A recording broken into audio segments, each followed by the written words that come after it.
अस्सलाम वालेकुम, आप देख रहे हैं इनसाइड पाकिस्तान। मैं हूं मोहम्मद जफ़ीर।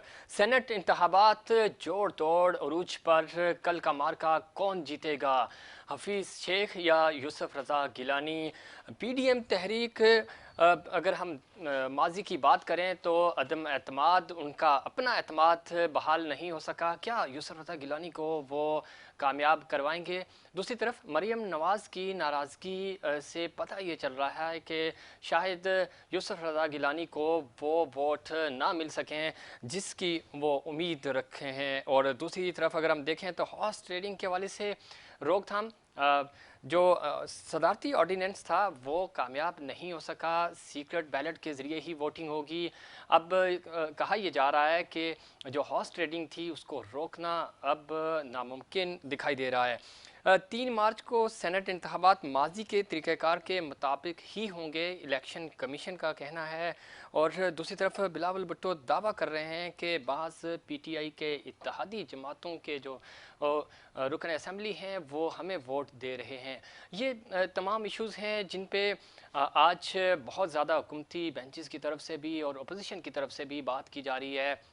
एक दूसरे पर इल्ज़ामात भी लगाए जा रहे हैं। सिंध असम्बली की अगर हम बात करें तो सिंध असम्बली में हमने देखा कि पीटीआई के 3 अरकान जिनको कहा गया कि ये अगवा किए हैं पाकिस्तान पीपल्स पार्टी ने, लेकिन हमने देखा कि असम्बली के अंदर जब वो आए तो उन पर पाकिस्तान तहरीक इंसाफ के अपने लोग ही तशद्दुद का निशाना बना रहे हैं। ये क्या माजरा रहा, क्यों ऐसा हुआ और क्यों तहरीक इंसाफ सिंध में ख़ास तौर पर सहाफ़ियों के ख़िलाफ़ है, क्यों उनको माफिया जैसे लकब से पुकारा जा रहा है? पाकिस्तान तहरीक इंसाफ के चेयरमैन जनाब इमरान खान और मौजूदा वज़ीर आज़म सहाफ़त की जब हम बात करते हैं तो वो कहते थे कि सहाफ़ियों को आज़ादी होनी चाहिए, वो अपनी राय कायम करें, लेकिन हमने देखा कि उनकी हुकूमत में ये आज़ादी भी आहिस्ता आहिस्ता छिनती जा रही है।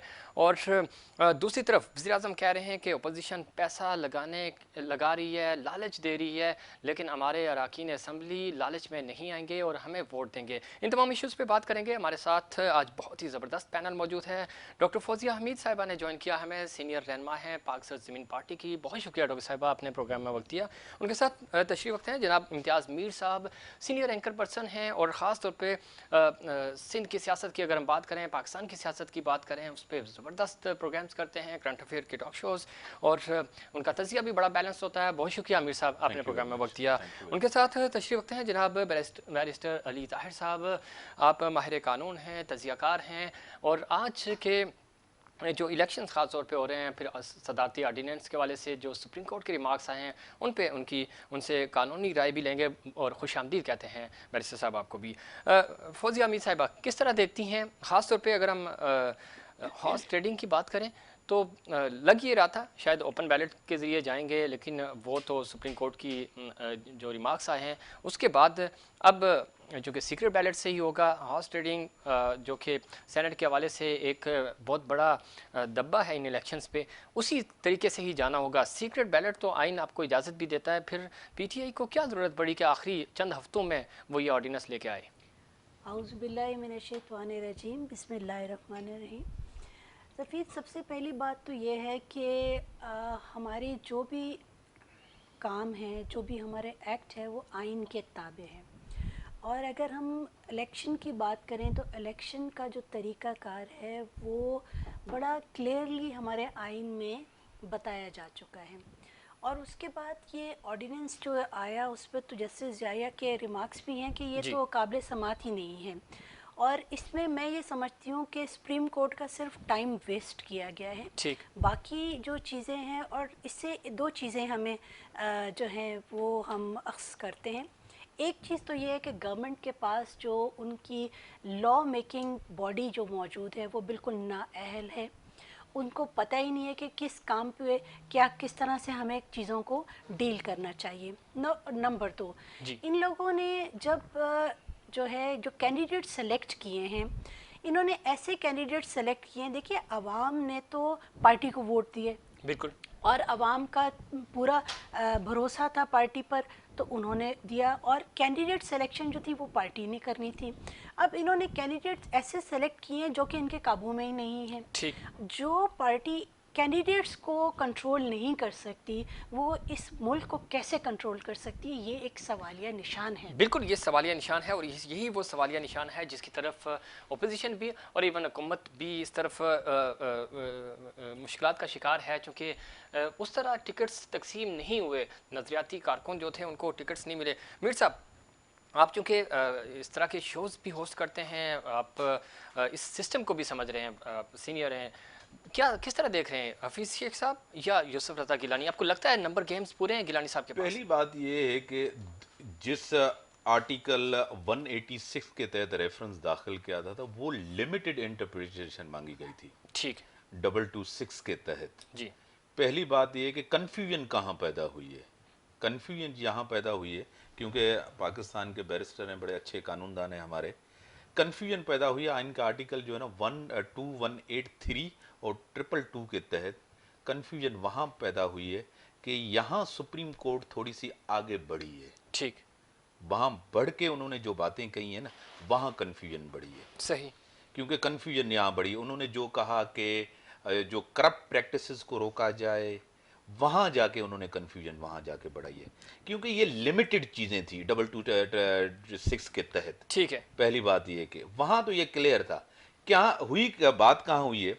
एक तो पहली बात तो ये क्लियर होनी चाहिए कि इलेक्शन आपकी सीक्रेसी जो होती है ना, उसको एक तो टेक्नोलॉजी इस्तेमाल की, किस तरह टेक्नोलॉजी इस्तेमाल की जाए। सीक्रेसी तो सीक्रेसी ही होती है, उसमें क्या इंप्रूवमेंट होनी चाहिए? उसमें टेक्नोलॉजी इस्तेमाल होनी भी नहीं चाहिए। मैं आपको वही बताऊं, आप ये बताएं कि ए या बी कोई वोट किसी को दे, उसकी सजा क्या है, उसमें करप्ट प्रैक्टिसेस क्या है, मुझे आप बताएं ना। किसी भी कानून में, इलेक्शन एक्ट में या किसी भी चीज में, कहीं भी आप दो जजमेंट में जो है ना, एक तो 1986 की एक जजमेंट है, दूसरी 1962 की जजमेंट है। ठीक, उसमें जब एक चीज, जब शनाख्त को एक्सपोज किया गया था, एक दफा स्टार लगाया गया था, नंबर लगाए गए थे, दोनों कलअदम करार दी गई थी। वसीम सजा साहब उस टाइम दौर में थे। ठीक, कि आपको जो है ना सीक्रेसी मेंटेन रखनी है, जरूरी है। हाँ जरूरी है, बिल्कुल। अगर सीक्रेसी आप मेंटेन नहीं रखेंगे ना तो वो कलअदम करार दी गई। पहले तो इनको बताया किसी ने था, बताया ही नहीं था, इसी तरह ये चले गए। ये तो दो चीजें बड़ी क्लियर है। ठीक हो गया। एक बात है, कंफ्यूजन इसलिए थे, कंफ्यूजन गवर्नमेंट ने फैलाई कि काबिल शनाख्त होनी चाहिए, टेक्नोलॉजी इस्तेमाल होनी चाहिए। ठीक है भाई, आप वोट, ये जो ऑर्डर आया है ना, ये ऑर्डर में जो सुप्रीम कोर्ट ने कहा है वो राय दी है, ऑर्डर नहीं है। ऑर्डर नहीं है, राय और ऑर्डर में फर्क है। सही, ये दोनों चीजें अलग है। गवर्नमेंट के लोगों ने आके कहा नहीं नहीं नहीं नहीं नहीं, ये काबिल शनाख्त होना चाहिए, सब चीजें होनी चाहिए, बार कोड होना चाहिए, फलां चीजें होनी चाहिए। आज वही इलेक्शन कमीशन ने क्लियर कर दिया कि नहीं, ये खुफिया होगा, और सुप्रीम कोर्ट ने भी कहा खुफिया होगा 226 के तहत। ठीक है, अब एक तो ये चीज क्लियर हो गई। ठीक है, ठीक है। दूसरी चीज मुझे आप ये बताएं, पहली बात ये है कि हफीज शेख साहब IMF के बंदे हैं। ठीक है, आमिर लियाकत ने उसके लिए क्या कहा था, बिल्कुल, लियाकत जतोई ने उसके लिए क्या कहा है, PTI के लोगों ने उसके लिए क्या कहा है, ये सब चीजें, अपना जो है ना अबड़ो साहब के लिए क्या कहा है, 35 करोड़ में टिकट खरीदी गई है, ये अपने लोग ही लड़ रहे। अब्दुल कादिर जो बलूचिस्तान का, उसके लिए उन्होंने क्या कहा है, PTI अंदर से तोड़ फोड़ है, अंदर से बगावत है, अंदर से टूट चुकी है, अंदर से डिसिप्लिन ही नहीं, अंदर के खौफ की वजह से ये ओपन बैलेट की तरफ जाना चाह रहे थे कि हमें पता चले कि कौन हमें वोट नहीं दे रहा या कौन वोट नहीं दे रहा। यही वजह थी। एक ठीक, पीपल्स पार्टी है ना, कोई कहीं आपसे आवाज आई नहीं आई, नून लीग कहीं आपको आवाज आई, कहीं भी आपको आवाज नहीं है। बेचने की आवाज आई, बिल्कुल, या गलत फैसले पे आवाज आई है, कहीं भी आपको आवाज नहीं आई। MQM से आपको आवाज आई, कहीं भी आपको आवाज नहीं। यहां से क्यों आवाज आ रही है? पार्टी की ग्रिप भी नहीं है, लीडरशिप की ग्रिप भी नहीं है, करप्शन भी यहां आपको नजर आ रही, बेचना भी यहां आपको नजर आ रहा है। पार्टी के अंदर आज जो असेंबली के अंदर हुआ, ठीक, ये करें हमारे बंदे अगवा हुए, अगवा बंदा असेंबली के अंदर कैसे आया?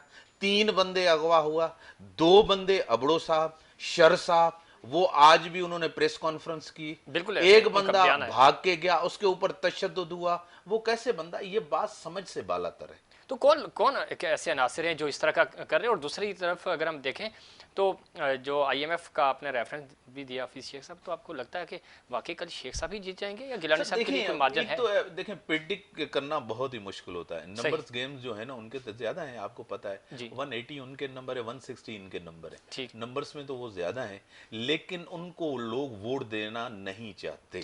ठीक एक पॉलिसी से लोग खुश नहीं है। ठीक है, एमएनए से खान साहब मिलने के लिए तैयार तैयार नहीं है। नहीं ठीक। है, डिलीवर किया नहीं है।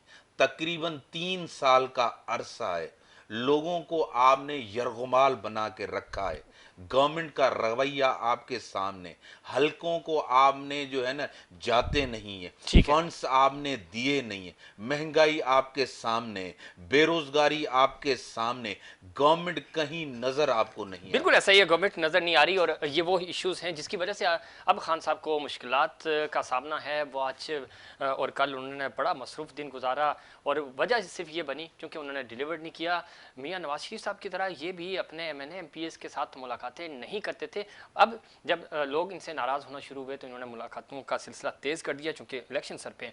बैरिस्टर साहब किस तरह देखते हैं? एक तो ख़ास तौर पे अली हैदर साहब की जो वीडियो आई, आपने देखी होगी ये वीडियो, और दूसरी तरफ कहा यह जा रहा है कि कुछ बैलेट पेपर्स हैं, अगर आपने वोट ज़ाया करना है, मनपसंद शख्स को आपका टिकट नहीं मिला तो आप उसको वोट नहीं कर रहे। तो ये सारी जो टेक्निकल चीज़ें हैं इनको आप किस तरह देखते हैं? कानून क्या कहता है और आपका ओपिनियन क्या है? सबसे पहले तो बहुत शुक्रिया मधु करने का। और उसके अलावा देखें जो एक जंग थी आईनी या कानूनी, उसका तो सुप्रीम कोर्ट के ओपिनियन आने के बाद एक तरफ से फैसला हो चुका है। अच्छा, इस बात में कोई शक नहीं कि हुकूमत का किसी हद तक आर्ग्यूएबल केस था, लेकिन रेफरेंस में जो सवाल पूछा गया जी वो ये था कि क्या ये इलेक्शंस आईनी होते हैं या कानूनी होते हैं। ठीक है। उसके ऊपर सुप्रीम कोर्ट ने बिल्कुल point blank black and white के अंदर कह दिया, senate elections are held under the constitution and the law.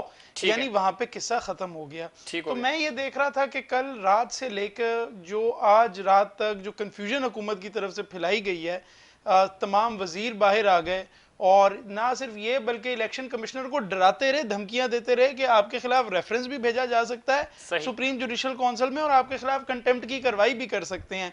तो डराने और धमकाने की कोशिश कर रहे थे। नजर ये आता है कि हुकूमत खुद अब एक माफिया बनने की कोशिश कर रही है। आज आपके सामने जो सिंध असेंबली के अंदर बच्चों वाली, इन्होंने 16-17 साल के लड़के जिस तरह से एक्ट करते हैं उस तरह हरकत की, वो भाग रहे हैं, गाड़ी में बैठ गए हैं, एक दरवाजा खुला हुआ है। पहली दफा नहीं हुआ, मीर साहब को भी इस चीज का अंदाजा है, पता है। पीटीआई ये डे फर्स्ट से इस तरह की हरकतें करती है सर। अब तो कुछ एक्सट्रीम तक पहुंच चुके हैं ना। देखें, एक इदारे, इलेक्शन कमीशन के इदारे के सरबराह को इस तरह से धमकियां देना, मैं कतन, आपने वीडियो की बात की, मैं कतन ये नहीं कहता कि अली हैदर गिलानी साहब या वो जो 4 लोग जिनसे राब्ते में हैं वो कोई बड़ा अच्छा काम कर रहे थे। एथिकली वो अपनी रिस्पॉन्सिबिलिटीज को, एथिकली अपनी जिम्मेदारियों को वो जो है ब्रीच कर रहे थे, इस बात में कोई शक नहीं है। उनको लोगों ने वोट देके भेजा है। इस तरह की बेहुदा हरकतें नहीं करनी चाहिए। लेकिन अगर मैं मिसाल के तौर पे किसी को ये बताऊं कि गर्दन दबा के किसी को मारा जा सकता है, तो ये कोई ऑफेंस तो मैंने कमिट नहीं कर दी, ये कोई इलेक्शन ऑफेंस तो कमिट नहीं हो गई। बिल्कुल ठीक।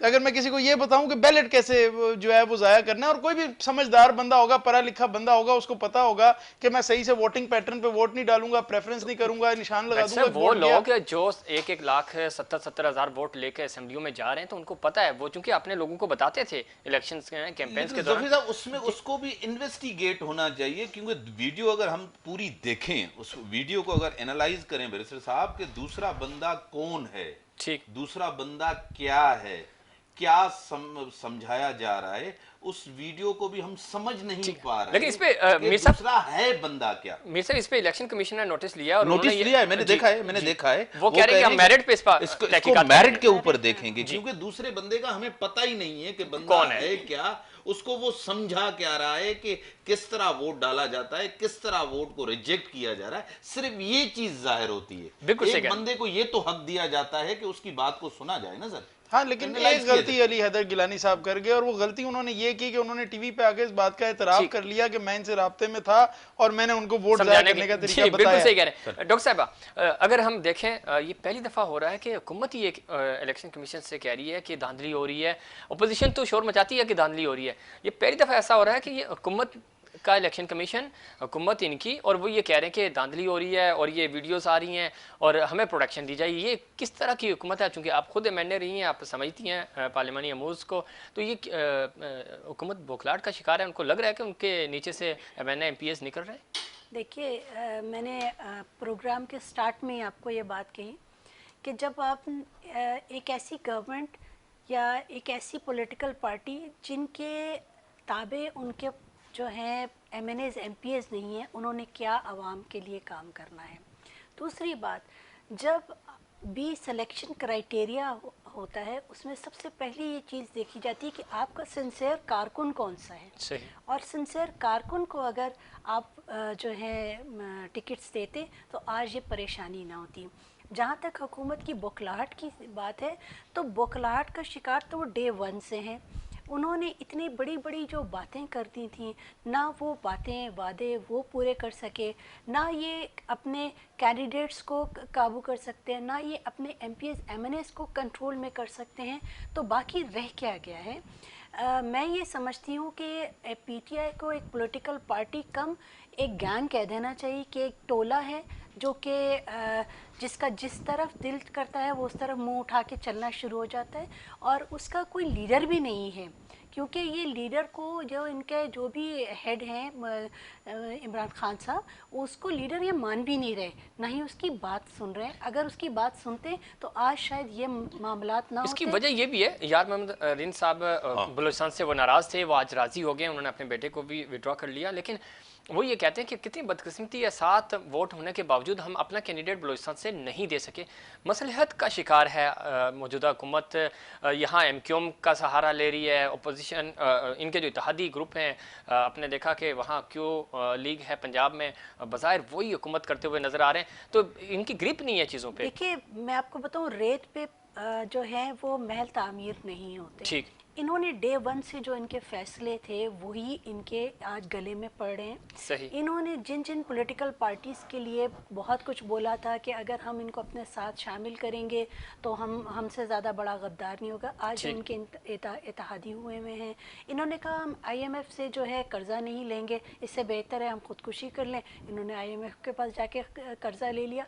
जो जो चीज़ें जिन ये मना करते रहे, सारी चीज़ें इन्होंने की। बात सिर्फ ये थी कि इनको सिर्फ और सिर्फ हुकूमत चाहिए थी, कुर्सी चाहिए थी, लेकिन इन्होंने अपना होमवर्क कंप्लीट नहीं किया। इन्होंने ना अपना कोई प्रॉपर कारकुन बनाया, ना उसकी तहरीकी कोई उनकी ये तो खान साहब पहले दावा करते थे कंटेनर्स पे खड़े होकर के हमने बड़ा होमवर्क किया हुआ है, और अभी वो कह रहे हैं कि नहीं हमें ना तजर्बाकारी थी। सबसे पहले एक असद उमर थे टीम में, जो कि सबसे पहले इन्होंने निकाला, साइड किया। तो ये चीजें, ये तो इनका होमवर्क है ना। तो मैं नहीं समझती इनका कोई होमवर्क है, और इस वक्त इनको कुछ समझ भी नहीं आ रहा। सर पहली बात ये है कि देखें, खान साहब को अभी तक दोनों चीजों का तजुर्बा ना, 22 साल की इनकी स्ट्रगल है, 22 साल की इनकी मकबूलियत, इनकी सियासत 3 साल के अरसे में कहीं नजर नहीं आ रही। यहाँ तो पीपल्स पार्टी की हुकूमत है, चलो ठीक है, मैंने मान लिया। खैबर पख्तूनख्वा के अंदर इन्होंने नौशेरा के अंदर लियाकत खट्टक, इनके अपने मिनिस्टर ने इनको हराया। बिल्कुल ऐसे ही। वहां क्या था? पार्टी नहीं है, और वहां 8 साल से। देखे ना, वहां से तो ये है एक बात। यारमो रिंद साहब की बात बताई, सेनेट चेयरमैन वहां पहुंचाए जाके, बिल्कुल वहां डिफरेंसेस है। पंजाब के अंदर चौधरी परवेज इलाही अगर नहीं होता, चौधरी परवेज इलाही फार्मूला अगर वहां नहीं होता, तो इतना सियासी अगर कन्फ्रंटेशन होती, आप सोच भी नहीं सकते।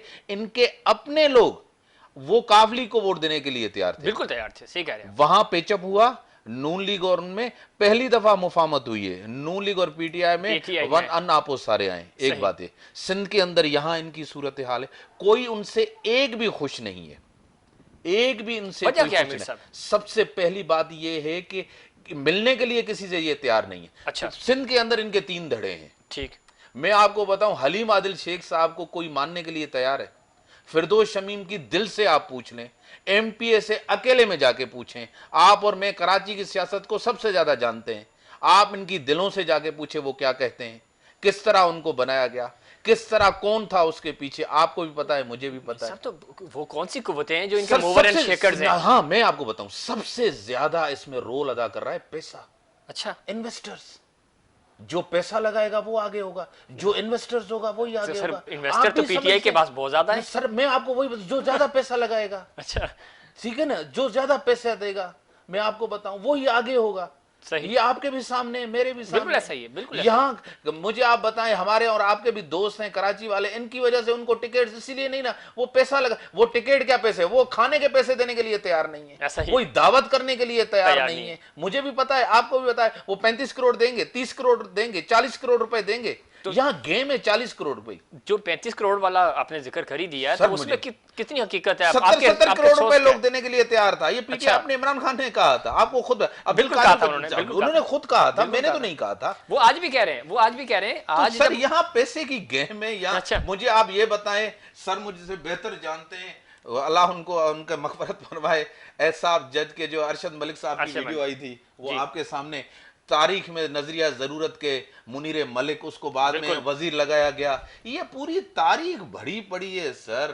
हर किसी ने वक्त के हुक्मरान के लिए पता नहीं क्या क्या, बाद में उनको ओहदे मिले हैं, उनके बाद यहाँ माफिया किस तरह आगे बढ़ता है, किस तरह चीजें होती हैं। आपको पता, किसी दौर में जहांगीर तरीन साहब होते थे, जहाज लेकर घूमते थे, ब्रीफ केस लेके घूमते थे, आपको भी पता है, मुझे भी पता है। आज इनके लिए वही एटीएम बदलते रहते हैं सर, पैसे वाला बदलता रहता है। नजरिया क्या सियासत सर। बड़ी जबरदस्त बात की आपने बैरिस्टर साहब। कानून क्या इतना कमजोर है कि वो मतलब बिक भी जाता है, खरीदा भी जा सकता है? क्योंकि कानून के आप तालिब इल्म भी हैं, माहिर भी हैं। सर मैं सबसे पहले तो मीर साहब की बात की मुकम्मल तौर पे तायद करूं। सही। और दूसरी बात सर देखें, कानून नहीं बिकता, ये जो लोग हमारे जिनको हम पार्लियामेंट में भेजते हैं ये बिक जाते हैं, इस बात में कोई शक नहीं है। सेक्शनल इंटरेस्ट के होते हैं। ये पीटीआई जो आज इतनी क्लीन बन के बैठी हुई है, क्या हमें नहीं पता कि सादिक संजरानी वाले इलेक्शन के अंदर क्या हुआ था? हमें नहीं पता चौधरी सरवर साहब सेनेट इलेक्शन में कैसे पहुंचे थे? तो ये तमाम एक तारीख तमाम पार्टियों की रही है। आप ये देखें कि जिस वक्त एस्टेब्लिशमेंट के साथ ये कहते थे हमने लड़के इनको गिरा लेना है और या ये हैं या हम हैं, तो वो आर्मी चीफ का एक्सटेंशन वाला बिल पार्लियामेंट में आया था और 6 मिनट में तमाम के तमाम ने उस पर वोट डाल दिया था। किसी एक पार्टी ने प्रिंसिपल स्टैंड नहीं लिया। तो अगर आप देखें तो ये वक्ती ज़रूरियात जो होती हैं, जो सर्कमस्टांसेस होती हैं, उस टाइम के वक्त जिस पार्टी को जिस तरह से सूट करती हैं वो उसको उस तरह से अडॉप्ट कर लेती हैं। एक ही वक्त में आप मिसाल के तौर पे देखें, पीटीआई का नैरेटिव ये भी होता है कि इदारे इनके साथ मिले हुए हैं और ये माफिया है, और दूसरी तरफ माफिया वाली हरकतें ही करते रहते हैं। एक चीज़ बड़ी इंपॉर्टेंट है, फिर हम मीर साहब की तरफ भी जाएंगे, मुझे ब्रेक पे भी जाना। आपको लगता है कि ये जो जोड़ तोड़ है, एक तरफ मामला चल रहे हैं, कल जो फैसला आएगा ये चूंकि सीक्रेट बैलेट की तरफ जा रहे हैं तो बड़ा आसान है, अगर किसी ने कुछ पैसे लिए भी हैं तो सीक्रेट है ना, पता थोड़ी चल रहा है कि किसने लिए और किसको वोट दे दिया। आपको लगता है कि कल इस तरह का कोई गेम होगा? सर मैं समझता हूं कि ये गेम ओपन बैलेट में भी होना था। जिस बंदे ने पैसे लेके वोट डालने हैं उसने पैसे लेके वोट डालने। इनके बागी बैठे नहीं है सिंध असेंबली में, वो कहते हैं खुलेआम हम डाल रहे हैं, खुलेआम कहते हैं। तीन जो बागी अरकान थे उन्होंने बिल्कुल बात की, और इस पे हम ब्रेक के बाद भी बात करेंगे कि क्या वजह है कि पीटीआई इस वक्त तहफ़्फ़ुज़ात का शिकार है, उसके अपने लोग क्यों आहिस्ता आहिस्ता करके रेत की तरह उनके हाथों से निकलते जा रहे हैं। उस पर मज़ीद बात करेंगे, लेकिन उससे पहले एक कमर्शियल ब्रेक।